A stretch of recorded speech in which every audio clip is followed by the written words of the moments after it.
Olá pessoal, mais um vídeo no canal Vene Casagrande, vídeo com informações do Flamengo, que está muito próximo aí de vender apartamentos no Morro da Viúva e fazer um outro investimento.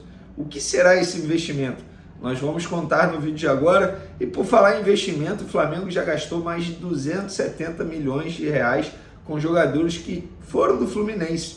Pois é, também falaremos sobre isso. E Claudinho, dando o que falar lá na imprensa russa, jogador que está na mira do Flamengo, teve uma postura hoje durante o jogo que chamou a atenção de todos. Será que já é uma cavada para poder forçar uma saída do Zenit e vir para o Flamengo? Também falaremos sobre isso. Tem também o Wendel, diretoria do Zenit, falando sobre o Wendel, e De La Cruz, que também entrou em campo nesse sábado, e a gente vai comentar sobre a situação desse jogador que continua na mira do Flamengo. Mas antes, galera, queria pedir para vocês se inscreverem no canal, para vocês darem o like no vídeo, ativarem a notificação, compartilhar o vídeo com os amigos, com as amigas, e assim ajudar o canal Vene Casagrande a crescer cada vez mais. Conto com a sua colaboração. Qualquer ajuda será super bem-vinda. Se quiser ajudar de maneira financeira, o meu muito obrigado. O Pix fica aí na descrição, beleza? Vamos lá, galera. O primeiro assunto é sobre esses apartamentos no Morro da Viúva que pertencem ao Flamengo. O Diogo Lemos, que faz parte do Conselho de Futebol do Flamengo, postou lá no Twitter o seguinte. Ele postou: Flamengo venderá os últimos 44 apartamentos do Morro da Viúva e pretende finalizar a compra de novos terrenos em Vargem Grande para a expansão do nosso CT, que já é o melhor e mais bonito das Américas. Pois é, o Flamengo é dono desses apartamentos aí do Morro da Viúva e vai vender em breve, segundo o próprio Diogo Lemos, e vai investir na expansão do CT. Eu, particularmente, vou dar minha opinião em relação a isso, acho certíssimo. Mas o CT do Flamengo já é muito moderno, gente. Quanto mais moderno, melhor. Quanto maior, melhor. E assim, sem demagogia alguma, todo mundo que entra lá no CT do Flamengo fica espantado com a estrutura, com os aparelhos. Gente, o CT da base, que também fica lá no Ninho do Urubu, é melhor do que muito CT de time profissional da Série A. E fica imaginando como é o CT profissional do Flamengo, e você expandindo, botando mais campos, botando mais campo de grama sintética, enfim, você tendo uma estrutura melhor, obviamente que isso tem um ganho para o Flamengo.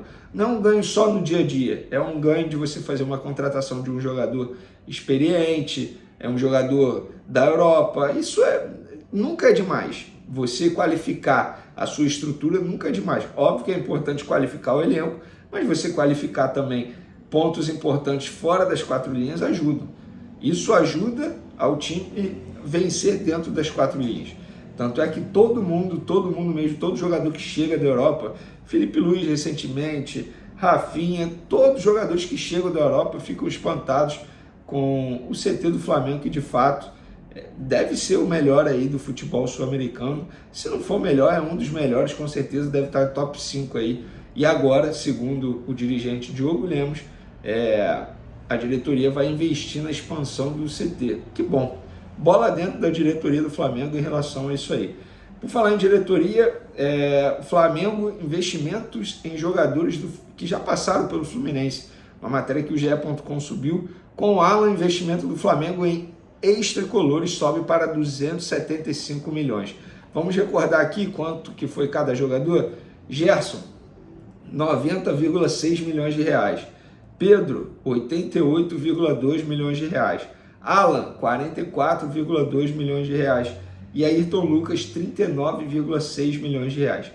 Eu acho que as quatro contratações são sensacionais. Lembrando que o valor do Gerson é o último aqui, né, quando o Flamengo pegou junto ao Olympique de Marseille. Porque ainda teve o valor anterior, quando o Flamengo contratou esse jogador junto à Roma. Tá? Na ocasião foi 9 milhões de euros, em torno disso aí. Enfim, não lembro quanto que foi em real. Mas eu acho que as quatro contratações são quatro contratações muito boas. Vale destacar que o Pedro tem uma curiosidade, né? Ele passou pela categoria de base do Flamengo e acabou não sendo aproveitado. O que também, galera, olha só, parem com isso. Ai, meu Deus, é raro. Não, isso faz parte. Isso faz parte.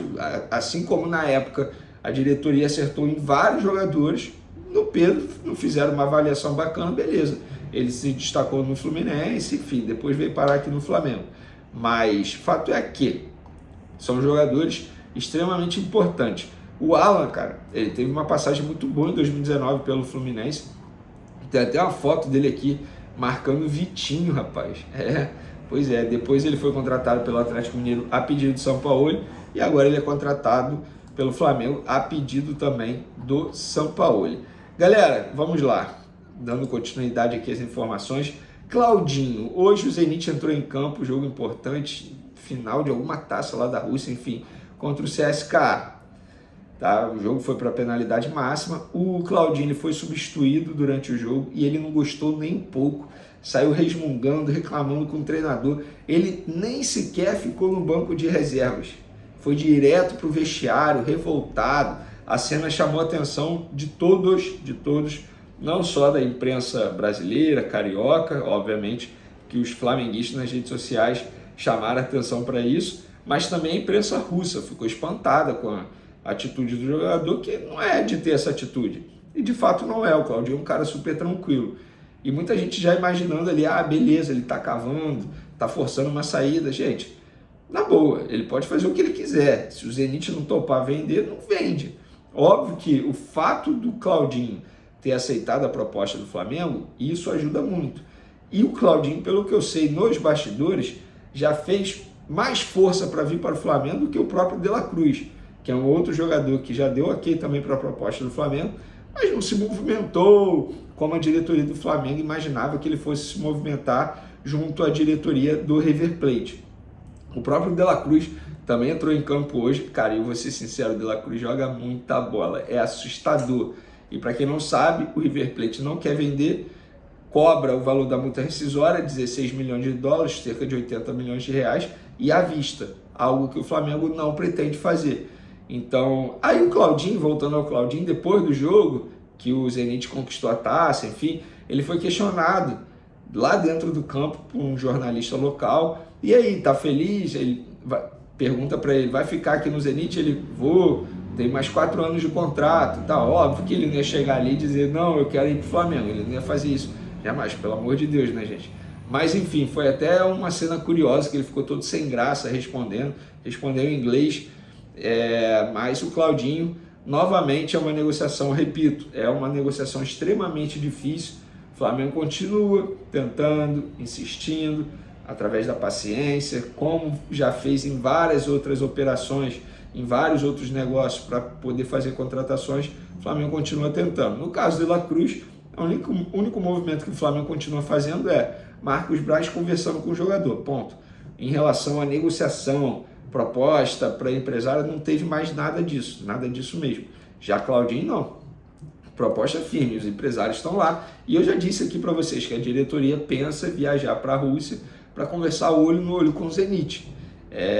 O Flamengo quer muito a contratação do Claudinho. Tanto é que, vou falar novamente, o Flamengo não abriu negociação pelo Wendel justamente para não atrapalhar na negociação com o Claudinho. Poxa, Vene, mas o que tem a ver? Óbvio que tem a ver. O Zenit não ia liberar 2 jogadores assim para o Flamengo de maneira fácil. Entendeu? Se o Flamengo abre negociação pelo Wendel, o Zenit vai virar para o Flamengo e falar, ô Flamengo, isso aqui não é bagunça não. E assim, o Wendel tá forçando pra caramba, também até agora não se apresentou. O próprio treinador e o dirigente do Zenit hoje, depois do jogo, falaram, de fato o Wendel não vai ficar, mas até o momento nenhum clube interessado nele. Então assim, até o momento é uma situação muito complicada para o Wendel, uma indefinição da carreira dele, porque ele quer voltar para o futebol brasileiro, mas precisa também de uma proposta. O Flamengo, até onde eu sei, não fez nenhuma proposta justamente para não influenciar de maneira direta mesmo na negociação com o Claudinho, que é o foco da diretoria do Flamengo nesse momento. Sobre campo e bola, o Flamengo enfrenta o Fluminense nesse domingo, vocês sabem, 4 horas da tarde, fica a dúvida aí, qual será o meio de campo. Na minha opinião, tem que colocar o Alan, lembrando que o Pulgar está machucado, é por isso que eu estou falando isso. Na zaga, Fabrício Bruno suspenso, deve entrar Léo Pereira, e na lateral esquerda, Ayrton Lucas suspenso, deve entrar então o Felipe Luiz. No meio de campo, na minha opinião, tem que entrar o Alan no lugar do Pulgar machucado. E vocês? O que vocês fariam? Como que vocês escalariam o Flamengo para pegar o Fluminense nesse domingo? Lembrando que é o Fluminense do técnico Fernando Diniz, que é da seleção brasileira. Valeu, galera. Tamo junto. Até o próximo vídeo. Um beijo e um forte abraço. Fui!